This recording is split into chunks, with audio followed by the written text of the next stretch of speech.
pour ce qui me concerne, bon, moi, je suis juste un amateur en économie ou un amateur d'économie. Et je suis content que tu aies souligné le fait que pour moi, c'était une manière d'y arriver plutôt par les enjeux moraux.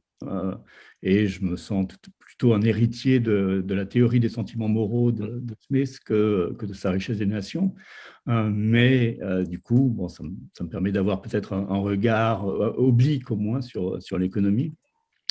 Et dans tout ce que j'avais fait jusqu'à présent, quand je me suis risqué à aller du côté de l'économie, j'avais toujours considéré qu'il y avait un gros manque pour moi que je n'avais jamais réussi à thématiser un peu sérieusement, c'était la question de la monnaie.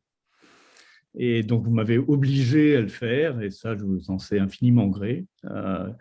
Donc, je suis trop paresseux pour le faire tout seul. Donc, lancé et stimulé par votre demande, votre injonction presque, je me suis remis un petit peu à retravailler un petit peu ces questions-là. Et entre autres, parce que j'avais fait il y a longtemps déjà un spectacle avec Pascal Rambert qui s'intitulait Micro-histoire économique du monde, virgule, danser. C'était censé être un ballet. Où j'étais sur scène, pas en dansant, hein, je vous rassure, mais en essayant de faire une histoire de l'économie pour le théâtre. C'était une expérience passionnante, mais j'ai toujours trouvé qu'il y avait quelque chose que j'avais raté complètement, et c'était l'absence de la monnaie. J'en avais pas du tout parlé, presque pas, et c'était très, très, très dommageable, je trouvais. Donc là, je prends une micro-revanche en quelque sorte, et puis je me permets de vous parler de monnaie. Donc voilà, je commence vraiment. Pour réfléchir à la monnaie et à ses usages, y compris esthétiques, peut-être est-il bon de passer en fait par une mise en scène de sa contrefaçon. Non pas que le faux doive devenir un moment du vrai, comme cela s'est parfois dit, dans un héritage hegeliano-marxiste que vous connaissez, mais la contrefaçon permet d'emblée de nous situer dans le domaine des usages sociaux, justement parce qu'on les a truqués. Ce qui permet d'éviter d'emblée des conceptions neutralisantes de la monnaie, où celle-ci ne jouerait qu'un rôle de pur facilitateur des échanges marchands. La contrefaçon nous invite à voir dans la monnaie une institution politique, dont le sceau et la garantie peuvent donc être imités, reproduites, et aussi une valeur sociale fabriquée en deçà de la fixation des prix de tout échange marchand. J'insiste évidemment sur le en deçà. Ce n'est pas l'échange marchand ou le marché qui fait la monnaie, c'est le contraire. La pratique de la fausse monnaie nous amène à penser une forme-valeur abstraite, effet d'institution et investissement de confiance entre les personnes qui échangent, qui peut donc toujours être matériellement pervertie. Et c'est bien parce qu'il n'existe pas de substance de la valeur qu'exprimerait la monnaie, qu'on la cherche dans le travail, l'utilité ou la rareté, peu importe. C'est bien parce qu'il n'existe pas de substance de la valeur qu'exprimerait la monnaie, mais seulement l'institution d'une valeur, par ce qu'on pourrait appeler une sorte de réciprocité de reconnaissance, que la fausse monnaie ne cesse jamais de se mêler aux échanges sociaux. Alors vous reconnaîtrez sans peine ici le soubassement des travaux de personnes comme André Orléans ou Michel Aglietta pour ce type de réflexion. Et par exemple, pour André Orléans, dans l'Empire de la valeur, l'hypothèse substantialiste, je le cite, tend à naturaliser les rapports économiques. En accordant la primauté aux objets, elle construit une économie des grandeurs au détriment d'une économie des relations. Fin de citation. Faisons alors confiance aussi aux relations pour essayer au moins de comprendre le fonctionnement monétaire. Et plutôt que de faire passer ma réflexion par des généralités qui simplifient toujours la variété des usages, je vous propose plutôt de procéder, puisqu'on n'a pas beaucoup de temps, à une petite relecture d'un texte archi-connu de Baudelaire, puisque ce récit raconte un nœud complexe de relations. Et là, on va justement être, c'est ça qui m'intéressait, être tout de suite dans la question de la relation. Donc, comme je disais, je ne suis pas économiste, je ne suis pas non plus spécialiste de la littérature du 19e et de la poésie de Baudelaire. Donc, ça sera là aussi en pur amateur que je me risquerai à faire quelques réflexions sur ce texte qui s'intitule évidemment La fausse monnaie, que vous connaissez sans doute, mais j'ai remis le texte pour qu'on puisse le suivre. Il est très court, donc c'est tout à fait avantageux. Donc, sous le titre La fausse monnaie, ce récit fait partie d'un recueil posthume, lui-même intitulé le Spleen de Paris, où le poète tente de créer ce qu'il appelle une prose poétique, peut-être une forme de contrefaçon artistique de la poésie, où il essaye de payer son public avec la prose rythmée du quotidien. Le texte commence, comme vous le voyez, avec deux amis sortant d'un bureau de tabac, où manifestement donc un achat a eu lieu, puisque l'ami du narrateur range sa monnaie. Il est notable que cette première mention de la notion de monnaie ne concerne pas du tout sa signification générale d'intermédiaire des échanges, mais la monnaie comme reste d'un paiement. Donc cette petite monnaie. Le français ici est très avantageux parce qu'il permet de jouer sur ce double régime de sens du terme de monnaie, ce que d'autres langues ne permettent pas. Donc, comme vous le voyez, première phrase, l'incipit. Comme nous nous éloignions du bureau de tabac, mon ami fit un soigneux triage de sa monnaie. Dans la poche gauche de son gilet, il glissa de petites pièces d'or, dans la droite, de petites pièces d'argent, dans la poche gauche de sa culotte, une masse de gros sol, et enfin, dans la droite, une pièce d'argent de 2 francs qu'il avait particulièrement examinée. Alors, ce triage de la monnaie, donc encore une fois, monnaie au sens de reste, permet de saisir d'emblée que l'on ne peut réduire la monnaie dans sa totalité, cette fois, à n'être simplement qu'une unité de compte. Le compte n'y est pas, puisqu'on discerne avec leurs destinations topologiques différentes que les diverses pièces de monnaie n'ont pas la même valeur sociale, ou au moins pas le même usage futur, et que leurs différences sensibles les orientent vers des circuits d'échange variés. Même leur composition, soit en or, soit en argent, soit en cuivre pour les sols, matérialise sensiblement des types de circulation et d'achat différents. Alors, comme vous le savez, Aristote avait fait de la division du travail l'origine de la monnaie. La division des outils monétaires épouse ici les circuits différenciés des échanges. Alors, il se trouve que le bimétallisme renforce encore ces usages différents, comme la production d'argent, en particulier venant des États-Unis, s'accroît à partir de 1860, sa valeur marchande baisse par rapport à celle de l'or, ce qui rend tout à fait avantageux de faire frapper et circuler des pièces justement d'argent. Donc le choix du 2 francs en argent est tout à fait significatif d'un point de vue historique. Dans son histoire économique, Max Weber avait souligné cet enjeu variable des usages sociaux de la monnaie, mais il l'avait rejeté dans des temps ou des sociétés jugées comme archaïques, où coexisteraient, disait-il, des monnaies spécifiques de différentes natures. Mais pour lui, dans une perspective en fait extraordinairement téléologique, les sociétés modernes auraient, elles, une conception enfin unifiée de la monnaie, débarrassée de ces variétés d'usages. Or, ces usages sont tout aussi valables à l'époque de Baudelaire ou à la nôtre. Si ça vous arrive d'entrer dans une boulangerie, d'acheter une baguette et que vous avez simplement un billet de 100 €, vous voyez la tête de la boulangère ou du boulanger et vous vous excusez évidemment de devoir payer avec une aussi grosse coupure.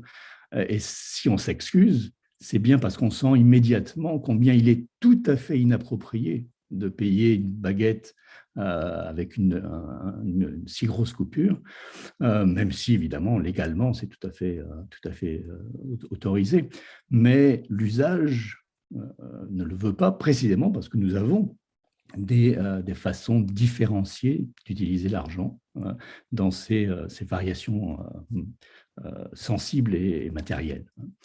Donc dans son ouvrage La signification sociale de l'argent, Viviana Zelizer avait bien montré ces usages divers des pièces ou des billets, que ce soit l'argent de poche des enfants ou les pushke des juifs, ces pièces réservées pour l'aumône, on voyait très très bien, par de multiples exemples, combien on avait des usages très variés de la monnaie. Et c'est exactement l'enjeu de ce triage soigneux dans le texte de Baudelaire, en répartissant ainsi de haut en bas les pièces de valeurs différentes et en mettant à part une seule pièce qui va justement pouvoir être sortie lors de la rencontre d'un pauvre mendiant pour faire un don. Donc, autre forme, évidemment, d'échange, plutôt paradoxale, puisque aucune marchandise n'est acquise par la pièce de monnaie dans ce don charitable. Et un autre titre de ce poème en prose était d'ailleurs le paradoxe de l'aumône. Et c'est tout le caractère en fait intéressé du don qui est pourtant censé être annulé par sa pseudo-gratuité dans ce paradoxe de l'aumône. Même l'amour du prochain, qui témoignerait a priori d'un engagement à donner généreusement, sans rien attendre en retour, donc sans échange, alloue quand même au donateur, au minimum, la satisfaction morale, voire l'approbation sociale d'avoir agi généreusement. Et comme vous le savez, on n'aide pas une personne parce qu'on l'aime, mais on l'aime parce qu'on l'a aidé. Et ça, depuis le grand siècle des moralistes français, comme on dit, c'est quelque chose, c'est un renversement qui est devenu tout à fait évident. Et sans doute, on va-t-il de la sorte avec le pauvre rencontré par les deux amis, d'autant plus que le pauvre, évidemment, pose d'emblée le problème de la valeur d'une vie. Qu'est-ce que c'est qu'une vie vivable ? Et la détermination de la pauvreté ne se fait pas par des déterminations de ressources, mais en fait par des déterminations en définitive beaucoup plus morales de ce qu'on va considérer comme une vie vivable ou invivable. Donc, après avoir été du coup sensible à ce problème d'interprétation d'une répartition si minutieuse, le narrateur reconnaît en général à ce qu'il appelle justement l'homme sensible, comme vous voyez, la capacité à lire dans les yeux du suppliant du pauvre, ou apparemment suppliant du pauvre. C'est leur éloquence muette, dit-il, qui doit pouvoir, jusque dans le paradoxe d'un tel énoncé, éloquence muette, être entendue. Or, ces paradoxes de l'aumône ou de l'éloquence muette apparaissent dans leur plénitude avec le don, puisque la pièce qui est offerte charitablement, apparemment, aux pauvres, est une pièce fausse. Autrement dit, le don n'est pas un vrai don, et la pièce qui devrait éloquemment signifier l'achat de biens risque d'être frappée de mutisme, pour ainsi dire. Donc, cette pièce en argent de 2 francs que l'ami du narrateur avait particulièrement examinée, qui est donnée au mendiant. Alors, je vous rappelle qu'un ouvrier parisien, à l'époque, ça gagne à peu près 3 ou 4 francs par jour. Donc, c'est une bonne demi-journée de travail qui est ainsi offerte gratuitement, apparemment. Donc, c'est dire l'ampleur de cette aumône. D'où la remarque admirative, évidemment, du narrateur, je le cite, « Vous avez raison, après le plaisir d'être étonné, il n'en est pas de plus grand que celui de causer une surprise. » Le choc de l'étonnement, dont Aristote faisait le point de départ de toute recherche philosophique, devient ici source de plaisir. Ce qui est donné est à la fois un cadeau monétaire et l'émotion d'un événement aussi inattendu qu'incompréhensible sur le moment. Or, l'étonnement, c'est aussi celui du narrateur, par la générosité imprévue, mais surtout par la confidence qui suit de son ami, c'était la pièce fausse. En homme sensible, il se doit donc d'interpréter les enjeux d'un tel don. Cependant, cette nécessité d'interprétation est elle aussi, semble-t-il, un cadeau, cette fois de la nature elle-même, mais un don dont le narrateur se plaint plutôt en soulignant son inactualité. Je le cite, « Mon misérable cerveau, toujours occupé à chercher midi à 14 heures, de quelle fatigante faculté la nature m'a fait cadeau. » Fin de citation, sans doute pourrais-je en dire autant à ce niveau-là, mais fermons cette petite parenthèse. Le faussage temporel de la spéculation mentale, généré donc par ce don de la nature, engage alors à suivre les opérations sensibles des produits dérivés, ce qu'on pourrait appeler des produits dérivés. Il ne reste donc au narrateur qu'à trier non les pièces de monnaie reçues, mais les interprétations imaginables à partir de cette option initiale. Donner la pièce fausse à un pauvre permettrait de créer de l'événement, soit en se lançant dans des spéculations des achats immédiats, soit en étant accusé de faire circuler de la fausse monnaie et se retrouver en prison. Cependant, l'essentiel est de saisir ici que la monnaie en général ne permet pas seulement d'entrer dans des circuits d'échange de biens, mais justement de découvrir une sorte de trésor des événements. Avec la monnaie, les marchandises passent de main en main, de lieu en lieu, et du coup, quelque chose se passe. De l'inattendu a lieu. La monnaie est en fait un ordonnateur d'événements. L'ouverture d'un champ de possibles aventures de l'échange. Ou pour le dire dans les termes de la monnaie vivante de Pierre Klossowski, ce serait une émotion voluptueuse qui est pour lui justement une affaire d'interprétation. L'interprétation d'un fantasme à partir d'un simulacre dont l'usage donne son prix justement à l'émotion. La faculté d'interprétation du narrateur en suit donc les trajectoires, comme il le dit, en prêtant des ailes à l'esprit de son ami. Or, ce prêt, et il faut prendre au sérieux évidemment cette notion de prêt, or ce prêt va s'avérer impossible à rembourser. En effet, l'ami reprend, dit-il, mes propres paroles, et il le recite, « Oui, vous avez raison, il n'est pas de plaisir plus doux que de surprendre un homme en lui donnant plus qu'il n'espère. » Or, cette reprise ne rembourse pas le prêt spéculatif, bien sûr. Au contraire, payer avec les mots mêmes du narrateur, à un mot près quand même, la grandeur est devenue douceur, ce qui n'est pas négligeable, on pourra peut-être y revenir dans la discussion si ça vous intéresse, mais en tout cas, payer avec les mots mêmes du narrateur, c'est se payer d'illusions, évidemment. C'est ce que réalise le narrateur en faisant de nouveau l'effort de lire dans les yeux, cette fois-ci non du pauvre, mais du donateur. Ses yeux brillaient d'une incontestable candeur.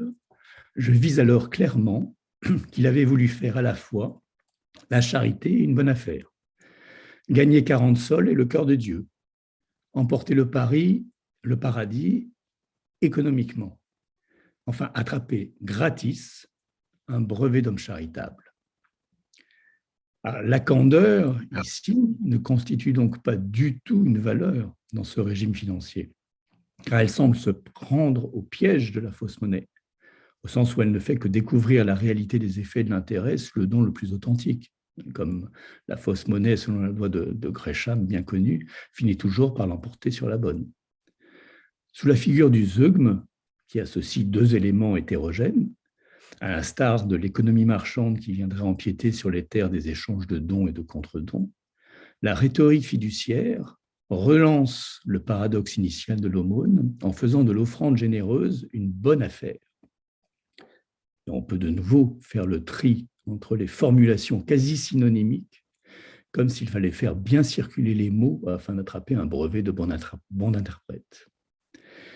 Je rappelle quand même que, étymologiquement, interprète, c'est d'abord un courtier, un chargé d'affaires, puis, seulement après, un truchement et ce que nous appelons un interprète. Le second terme du composé presse est peut-être une forme nominale tirée d'un verbe disparu signifiant acheter ou vendre. Et pour Benveniste, le terme pretium, prix, n'a de rapprochement à l'intérieur du latin qu'avec inter, prête. La notion serait celle, dit-il, de marchandage, de prix fixé par un accord commun. Nulle vraie surprise donc à voir fleurir les interprétations dans ce poème en prose sur le prix à donner aux dons, au marchandage et à la monnaie. S'il existe tant de dispositifs juridiques et étatiques pour contrôler l'émission et la circulation de la monnaie, c'est sans doute qu'elle est justement une affaire, au fond, d'interprétation, voire une façon de chercher avec confiance le midi des affaires quand sonne 14 heures à l'horloge du gratis. La candeur de l'ami apparaît alors terriblement cynique, surtout si l'on se souvient que Diogène, le premier des cyniques, avait été condamné pour fausse monnaie. Le franc-parler bien connu des cyniques, ce que les Grecs ont appelé parésia, le dire vrai même face aux autorités et à la force, n'est jamais très loin de la frappe illégitime, de l'altération de la monnaie. Altérer la monnaie, c'était censé être un des mots d'ordre du cynisme. Donc de l'altération de la monnaie, car les mots de la vérité à énoncer ne sont pas tous ordonnés par la puissance publique, ou au moins peut-on les reprendre, voire les fausser. Le narrateur ne condamne d'ailleurs pas absolument la position cynique qui consisterait à nuire au pauvre pour mieux lui faire éprouver des aventures inattendues. Par contre, ce qu'il ne pardonne pas, c'est la candeur naïve de son ami qui semble alors le ravaler au niveau de la stupidité. Vous voyez bien comment se termine le texte. Le plus irréparable des vices est de faire le mal par bêtise. Pas de pardon pour qui cherche bêtement dans le don l'échange intéressé. Le narrateur n'est pas prêt à donner à son ami qui a mal usé de la charité un pardon charitable. Peut-être parce qu'il voudrait de grandes surprises, là où son ami valorise de douces surprises. À la grandeur qui semble bien sociale, répond cette douceur du sentiment amical. Et la confiance, même bête, de l'ami envers le narrateur, la complicité qu'il suppose entre eux, lorsqu'il parle justement au tout début, si vous vous en souvenez, c'est la pièce fausse. Il ne dit pas une pièce fausse. Comme s'il était évident que son ami avait bien compris le rangement spécifique de cette pièce de 2 francs. Tout cela indique que la position morale du narrateur en conclusion du récit n'est jamais qu'une position possible, que nous ne devons pas prendre pour finale et justifiée. Et probablement pas celle, en tout cas, qui donne le plus à celui qui est pourtant son ami. Il faudrait ici, et faute de temps, je ne vais pas le faire, mais s'interroger quand même sur la bêtise qui est convoquée ainsi en conclusion. Et les liens entre monnaie et bêtise pourraient être là l'occasion d'un deuxième colloque de Cerisy que vous pourriez organiser. C'est une simple suggestion. Immense problème, en fait, qui à l'époque de Baudelaire obsède aussi, comme vous le savez, un Flaubert, ou bientôt un Nietzsche. Et justement, Deleuze, dans son Nietzsche et la philosophie, en résume assez bien la position, je pense, je le cite. « Dans la vérité comme dans l'erreur, la pensée stupide ne découvre que le plus bas, les basses erreurs et les basses vérités qui traduisent le triomphe de l'esclave, le règne des valeurs mesquines ou la puissance d'un ordre établi. » Donc, il faut aussi, bien sûr, penser à la bêtise des institutions, qui est, comme vous le savez trop bien, considérable. De même, pour le narrateur, la bêtise de l'ami qui prétend récupérer gratis un brevet d'homme charitable ne tient pas à son erreur, mais à sa bassesse. Alors qu'il croise un pauvre mendiant, c'est l'ami qui s'avère, semble-t-il, être pauvre en esprit. Il est bien possible de mettre en œuvre les opérations paradoxales de la monnaie et du don, à condition de se tenir à la hauteur suffisante dans la justesse des interprétations. Et quelques décennies plus tard, Georg Simmel analyse justement cette économie de la pauvreté en insistant sur sa fabrication sociale et en soutenant moins les droits des receveurs que les obligations des donneurs, pour lesquels l'aumône représente, dit-il, un bon travail qui améliore les chances de salut du donneur, de manière là encore tout à fait cynique. Dès que le bien-être de la société requiert l'assistance aux pauvres, c'est au profit non des pauvres, mais de la société. Fin de citation de Simmel. Déjà pour Baudelaire, il n'est plus question de souscrire aux enjeux moraux des Misérables de Victor Hugo, par exemple. Il lui préfère la description cynique des procédures retorses de la charité et du commerce des hommes. Il interprète avec attention la fausse monnaie des sentiments dans la prose de la vie quotidienne. Et c'est pourquoi il propose aussi une nouvelle forme de poésie. Dans la lettre dédicace à Arsène Houssaye qui sert d'introduction au spleen de Paris, Il explique rechercher une, dit-il, prose musicale sans rythme et sans rime. Sorte de fausse monnaie poétique par excellence, qui prétend fabriquer dans le creuset de la pauvreté prosaïque la frappe de la musique sans le titre du rythme, ni l'institution de la rime. L'enjeu du texte ne consiste donc pas seulement dans une anecdote instructive sur le don, ni dans une réflexion sur la monnaie fausse ou légitime, mais aussi sur un genre d'énonciation qui, de l'usage de la prose, aspire à extraire une qualité autre, qu'on va dire poétique, et la vérité artistique tiendrait à ce travail bien particulier de la musique, donnant charitablement à la pauvreté de la prose une manière de circuler dans l'espace social, à la fois comme une fausse monnaie et comme un dire vrai artistique. Viviana Zelizer avait insisté, je le disais tout à l'heure, sur le marquage social des différentes formes de monnaie. Et d'ailleurs, y compris en se servant parfois d'un billet comme support d'inscription, où va circuler un certain message. Ici, sur la déliaison entre richesse et amitié, par exemple. Et je laisse de côté ici ces rapports dans le texte de Baudelaire, mais on pourra y revenir peut-être dans la discussion si ça vous intéresse. Évidemment, le sentiment amical, auquel j'ai fait un peu allusion déjà, a toute une série d'implications économiques et politiques tout à fait passionnantes d'un point de vue moral et social.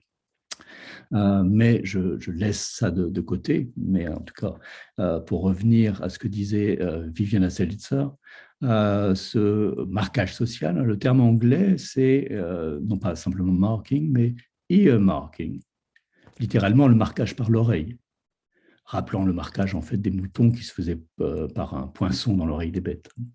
Donc ear marking, on pourrait en fait en retenir la leçon littérale, avec la bêtise de la pauvre prose marquée à son oreille poétique, en faisant entendre dans la fugue du commerce ordinaire les contrepoints paradoxaux de la monnaie, qu'elle soit fausse ou qu'elle soit vraie. Donc c'est une affaire d'oreille, tout ça. Jacques Derrida, comme vous le savez, a composé une longue et lente méditation sur ce poème en prose de Baudelaire, où il insistait surtout sur les enjeux du don et les conceptions du temps. J'ai laissé ça de côté parce que le travail était largement fait, évidemment. Mais il a aussi souligné cet investissement des mots, et je pense qu'il a tout à fait raison, pour une institutionnalisation de la littérature dans cette seconde moitié du 19e siècle. Et je pense que cette prose poétique, ce retravail, y compris à l'intérieur de ce rapport à la fausse monnaie, joue tout à fait dans ce rapport à l'institution et à une institution du littéraire qui compte historiquement, jusqu'à cette bêtise de la naturalisation de l'institution, le fait qu'on oublie justement l'institutionnalisation, tout en alimentant sa propre capacité à négocier les rapports d'échange compliqués entre prose et poésie, entre pauvreté et sensibilité, entre civisme et cynisme, entre matérialité du signe et manifestation d'une valeur, là où la distinction entre vrai et faux commence justement à se brouiller et réclame, du coup, des interprétations, c'est-à-dire des mises à prix du sens dans lesquelles le dire vrai prend la force pragmatique d'une promesse plutôt que la ressource thésaurisée d'un trésor.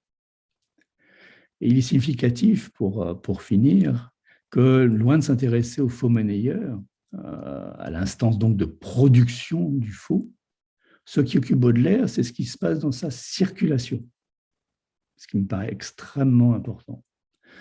Vous vous souvenez sans doute de cette parole péremptoire du président Macron en réponse à une infirmière le 6 avril 2018. « Il n'y a pas d'argent magique !» 3 ans plus tard, il est clair qu'il n'est d'argent que magique. Donc, probablement que le président Macron a démontré sa forte rhétorique politique, mais c'est manifestement un piètre économiste. Il n'a absolument rien compris à ce que c'était que la monnaie. L'énigme de la monnaie tient moins à sa production autorisée, en fait, qu'à sa mise en circulation. et à ce que les opérations à la fois rituelles, mais du coup inattendues à l'intérieur même du rituel de cette circulation, parviennent à créer. Et je voudrais finir par une petite citation de Deleuze dans un cours qu'il donnait sur le cinéma en 1983, qui s'intitulait justement Vérité et temps, le faussaire. Très beau cours.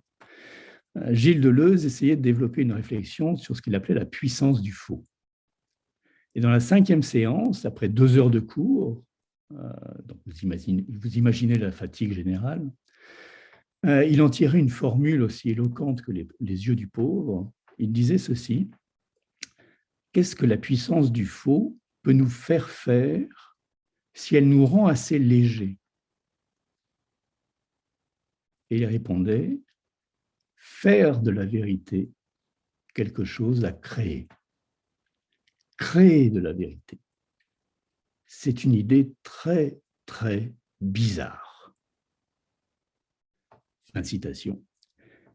Eh bien, il me semble qu'en plongeant dans le creuset de cette relation à trois, la puissance d'un faux, Baudelaire semble bien avérer cette idée, en effet, très très bizarre. Je vous remercie.